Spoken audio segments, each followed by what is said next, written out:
हाँ जी बच्चों, ਅੱਜ मैं इलैक्ट्रिकल डिवाइसिस का अगला लैक्चर लैके आया अल्टरनेटिंग करंट चों। पहला तुसी पहला इलैक्ट्रिकल डिवाइसिस पढ़िया सी AC जनरेटर या फिर AC डायनमो भी कह देने उन्होंने, ठीक है। तो अज आप पढ़न जा रहे हैं ट्रांसफार्मर। आओ देखते हैं ट्रांसफार्मर। तो ट्रांसफार्मर हुंदा की है, कादे वास्ते यूज़ किया जाता है? सब तो पहला तो it is use to change the AC voltages. Transformer is an electrical device. It is used to change the AC voltages या फिर AC करंट ਨੂੰ चेंज करने वास्ते यूज़ करते हैं। तो क्वेश्चन थानू की आएगा ਇਹਦੇ ਚ? देखो बच्चों, क्वेश्चन थानू 3 नंबर का क्वेश्चन भी ਇਹਦੇ ਚ आ सकता है, 5 नंबर का क्वेश्चन भी आ सकता। हाँ, बोर्ड ਦੇ ਵਿੱਚ आएगा जरूर, ये गल मेरी गारंटी है। मैं तजर्बे चो कह रहा कि एक क्वेश्चन इस टॉपिक चों आना ही आना है, चाहे वो 3 नंबर चो आ जाए, चाहे वो 5 नंबर चो आ जाए। तो क्वेश्चन पूछेंगे write principle construction and working of transformer. जिस फॉर्म च क्वेश्चन पूछिया उसे रूप के विच उहदा आंसर देना, ठीक है जी।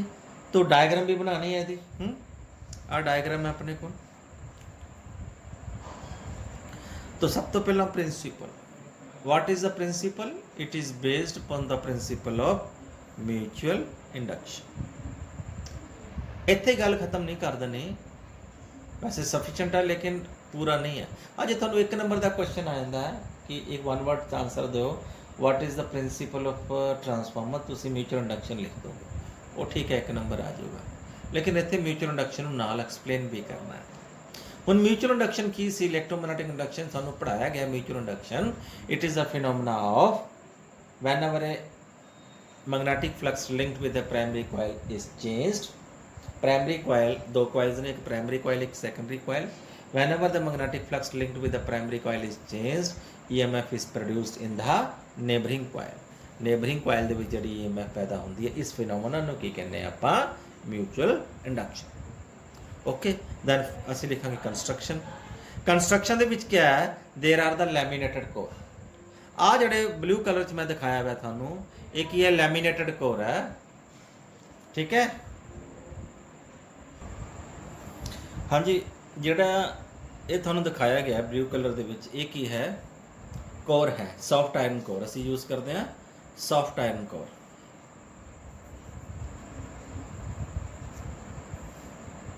सॉफ्ट आयरन कोर की होना चाहिए? लैमीनेटेड।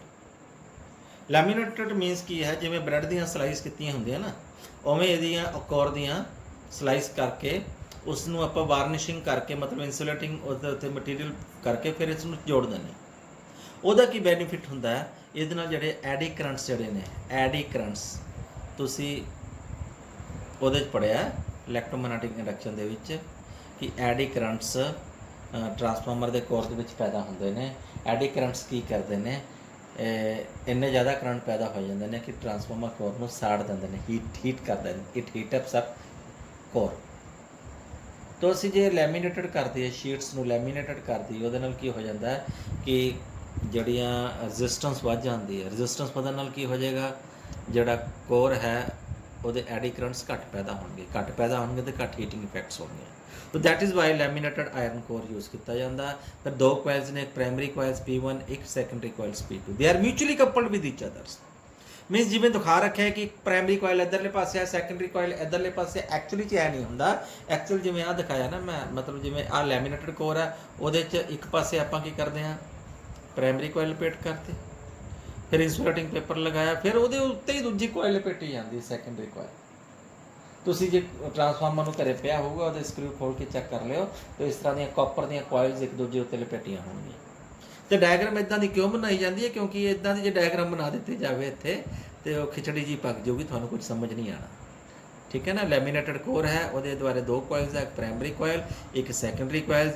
प्राइमरी कोइल्स P1 और P2 है, ਉਹ ਅਟੈਚਡ है इनपुट AC वोल्ट करंट ਨੂੰ, मीनस जिस ਨੂੰ ਆਪਾਂ ਜਿਹਦੀ वोल्टेज चेंज करनी है, इनपुट सिग्नल ਵਧਾਣੀ ਹੈ ਜਾਂ ਘਟਾਣੀ ਹੈ, ਵਟਐਵਰ जो चेंजेस है।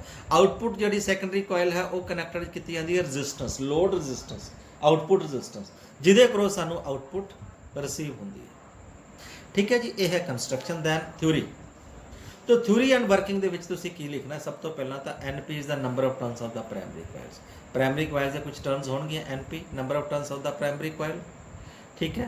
Then E P, E P is the alternating E M F applied to the primary coil. Alternating E M F apply करते हैं आप प्राइमरी कोयल में, ई पी ना डिनोट करते हैं। ठीक है।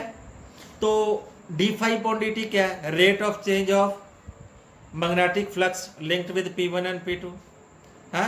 तो ये rate of change of flux होएगा P1 एंड P2 का। ठीक है।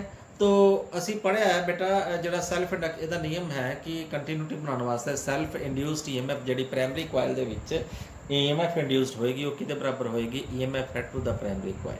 तो that is why we can write according to phenomena electromagnetic induction minus N P into D five upon D T. Self induction के आप पढ़ चुके हैं इलेक्ट्रोमैग्नेटिक इंडक्शन की। वो जी EMF जी सैल्फ इंड्यूस्ड EMF है कितने बराबर हो जाएगी? Fed EMF, applied EMF EP। तो इतों साढ़े को फर्स्ट चीज़ आ गई कि E P is equal to minus N P into D five upon D T. ठीक है जी, ये आ गया अपने को प्राइमरी कोयल। हम सिमिलरली सेकेंडरी कोयल है। तो if there is no leakage of flux, if there is no leakage of flux, मन्निया जाता है कि जिन्ना फ्लक्स प्राइमरी कोयल के नाल लिंक करता है वो सारा का सारा फ्लक्स सैकेंडरी कोयल नाल भी लिंक करता है। तो rate of change of flux दोनों च सेम होएगा। D five upon D T is rate of change of magnetic flux linked with secondary coil. मैं हूं S1 और S2 लिख सकता। ठीक है ना। तो let us suppose NS is the number of turns of S1 and S2, right? And ES is the alternating EMF induced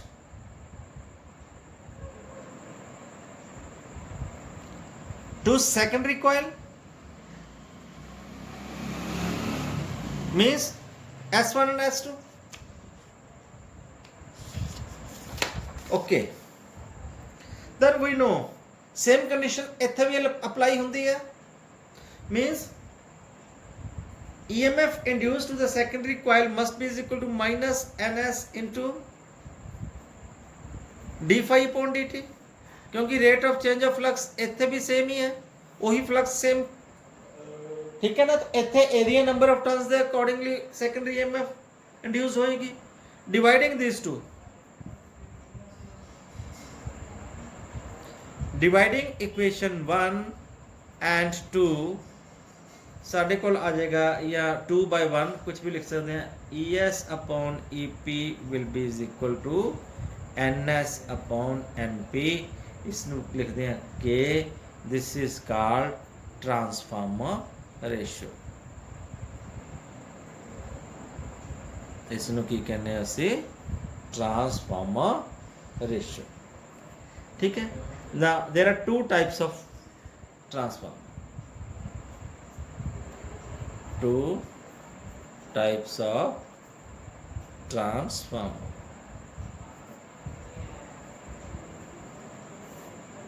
एक टाइप है step up transformer. Step up transformer क्या होता है? जिस number of turns of secondary coil जड़ा है वह ज़्यादा होंगे number of turns of primary coil नाल। then ES will be greater than EP, it means K is greater than 1। तो स्टैप अप ट्रांसफार्मर दे विच ट्रांसफार्मर जड़ी रेशियो है वो ग्रेटर दैन 1 होंदी है। सेकंड आ गया अपने को बच्चों स्टैप डाउन ट्रांसफार्मर।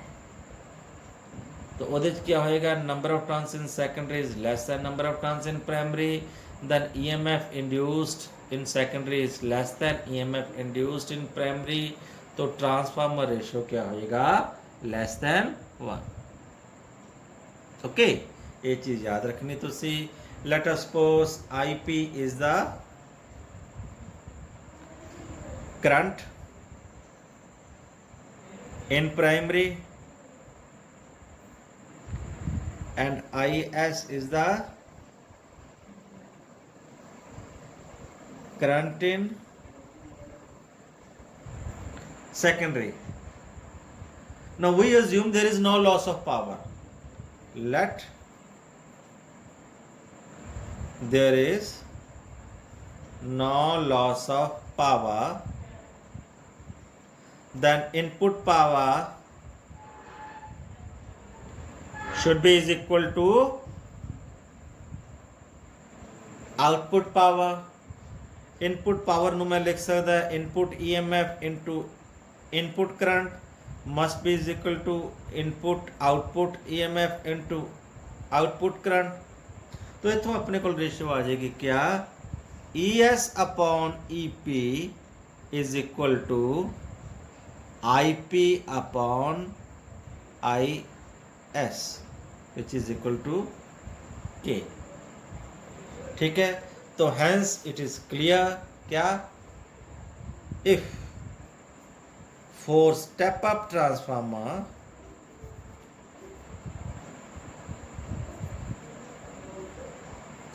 ਅਸੀਂ ਦੱਸਿਆ ਹੈ ਕਿ K is greater than 1, it means IP upon IS is greater than 1, means IP is greater than IC। means step up transformer ਦੇ ਵਿੱਚ ES greater than EP ਹੁੰਦਾ ਹੈ, ਲੇਕਿਨ IP greater than IS ਹੋਏਗਾ। मतलब EMF ਗੇਨ ਕਰਦੀ ਹੈ ਲੇਕਿਨ ਕਰੰਟ ਉਹਦੇ ਚ ਸੈਕੰਡਰੀ ਕਰੰਟ ਵੀਕ ਹੋ ਜਾਂਦਾ ਹੈ, that is secondary current becomes weaker। लिख सकता मैं इत्थे, that means secondary current is weaker than the primary current। Similarly मैं लिख सकता for a step down transformer,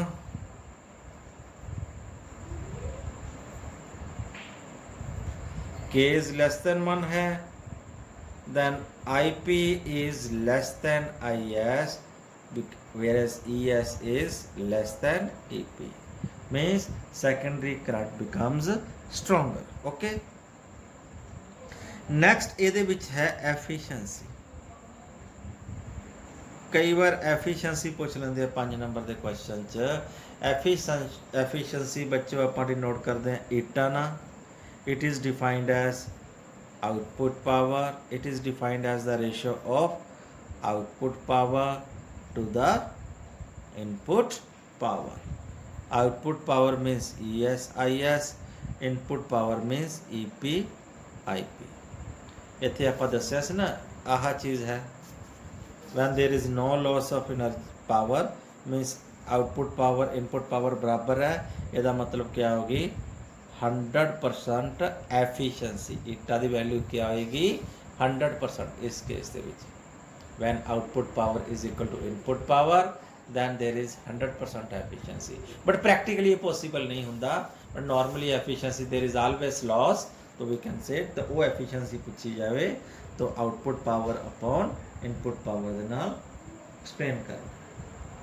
ठीक है, तो याद रखियो कि एफिशिएंसी ट्रांसफार्मर ਦੀ ਲੈਸ ਦੈਨ 100 ਹੁੰਦੀ ਹੈ।